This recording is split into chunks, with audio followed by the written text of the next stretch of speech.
आज इस वीडियो में हम बात करने वाले हैं एलोसन एचटी फोर्ट क्रीम के बारे में बात करेंगे। इस क्रीम को लेकर लोगों में बहुत कंफ्यूजन रहती है कि आखिरकार इस क्रीम को हम किस लिए किस पर्पज़ से यूज़ कर सकते हैं। तो आज मैं बताने वाला हूं कि आखिरकार आप इस क्रीम को किस किस बीमारी में किस किस पर्पज़ के लिए इस्तेमाल कर सकते हैं, और मैं आपकी आज ये भी कंफ्यूजन दूर कर दूंगा कि इस क्रीम को गोरा होने के लिए हम इस्तेमाल कर सकते हैं या नहीं कर सकते हैं। तो आज इस वीडियो में आपको ये सारी कंफ्यूजन दूर करने वाला हूँ और सारे फ़ायदे इसके बताने वाला हूँ, और इसके नुकसान भी आपको बताऊँगा और यूजेज भी किस तरीके से आपको ये इस्तेमाल करनी चाहिए। तो अगर आप अपने यूट्यूब चैनल पर पहली बार विजिट कर रहे हैं तो अपने यूट्यूब चैनल को सब्सक्राइब कर लें। तो जैसे मैंने आपको बताया, आज हमारे पास है एलोसन एचटी फोर्ट स्किन क्रीम है।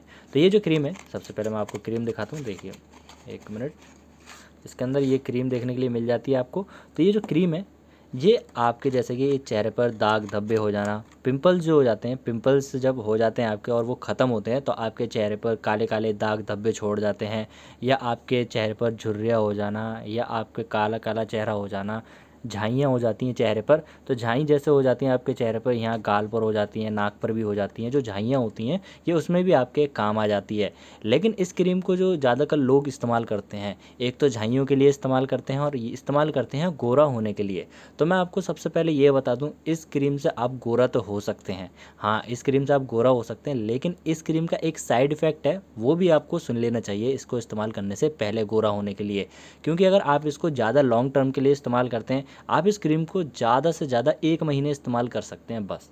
उससे अगर आप ऊपर इसको इस्तेमाल करेंगे रेगुलर बेसिस पे, रोज़ाना अगर आप इसको इस्तेमाल करते हैं उससे ऊपर, तो आपकी जो स्किन है एक तो वो पतली हो जाएगी। अगर आप इसको इस्तेमाल कर रहे हैं लॉन्ग टाइम से, तो आप ध्यान देना, आपकी अगर आप फेस पे लगा रहे हैं, आप कहीं पर भी जो आपकी सेंसिटिव स्किन है वहाँ पर इसको अप्लाई कर रहे हैं, जैसे कि आपका फेस हो गया, थाई हो गया, तो अगर ऐसी जगहों पर अगर आप अप्लाई कर रहे हैं, या गर्दन है आपकी, जो आपकी मोटी स्किन होती है वो पतली हो जाती है अगर आप इसको ज़्यादा लॉन्ग टाइम के लिए इस्तेमाल करते हैं। तो जैसे कि अब मेरी ये मान लीजिए हाथ की स्किन है, ये देखिए अभी मोटी है, लेकिन जब मैं इस क्रीम को इस्तेमाल करना शुरू करूँगा, इसी तरीके से मेरे जो गाल की, चेहरे की, जो चिक्स की जो स्किन है वो मोटी है, लेकिन जब मैं इसको इस्तेमाल करना शुरू करूँगा, रेगुलर इस्तेमाल करना शुरू करूँगा, तो जो मेरे चेहरे की स्किन है वो कतई पतली हो जाएगी, रुमाल की तरह हो जाएगी।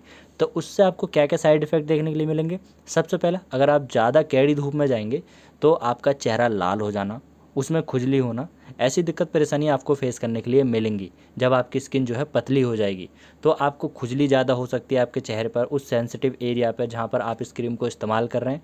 और आप जब इस क्रीम को छोड़ेंगे, इस्तेमाल करना छोड़ेंगे, तो आपकी जैसी कंडीशन थी वो फिर से उसी तरीके की हो जाएगी, मतलब कि और वर्स भी हो सकती है। बहुत सारे लोगों के संग ऐसा होता है, इसको प्रॉपर वे से इस्तेमाल करना नहीं जानते हैं, लाते हैं और लगाना शुरू कर देते हैं, तो उनको रिजल्ट मिलना शुरू हो जाता है, तो वो कंटिन्यू इसको लगाना शुरू कर देते हैं।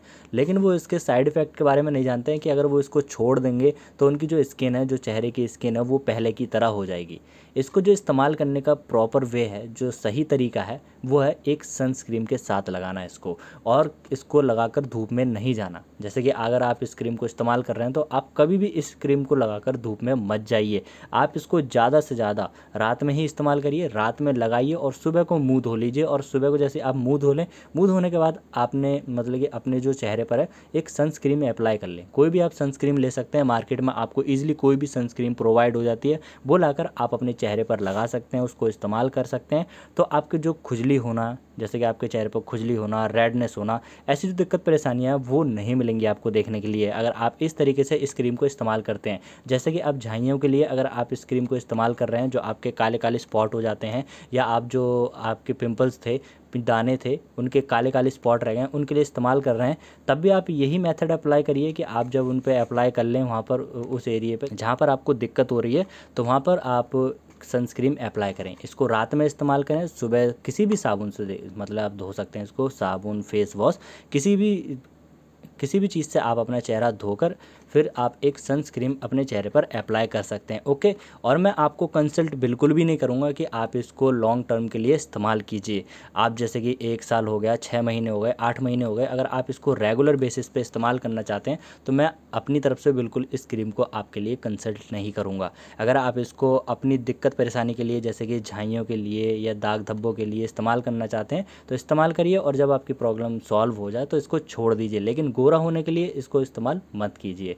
और अगर करना चाहते हैं तो आप अपने किसी भी स्किन के डॉक्टर से कंसल्ट कर लें, उनसे सलाह ले लें कि कितने टाइम तक किस तरीके से और क्या मेडिसिन मुझको इसके साथ खानी पड़ेंगी, तो मैं इस क्रीम को इस्तेमाल कर सकता हूँ, तब आप इस क्रीम को इस्तेमाल करना शुरू करें। ओके, तो मैंने आपको सब चीज़ बता दी है इसके बारे में कि आखिरकार आप इसको किस तरीके से इस्तेमाल कर सकते हैं, किस किस चीज़ में आपके काम आ जाता है, और इसके अंदर आपको क्या दवाई देखने के लिए मिलती है। इसके अंदर आपको हाइड्रोक्विन, ट्रिटेनोन, मोमेटासोन आपको दवाई देखने के लिए मिल जाती है।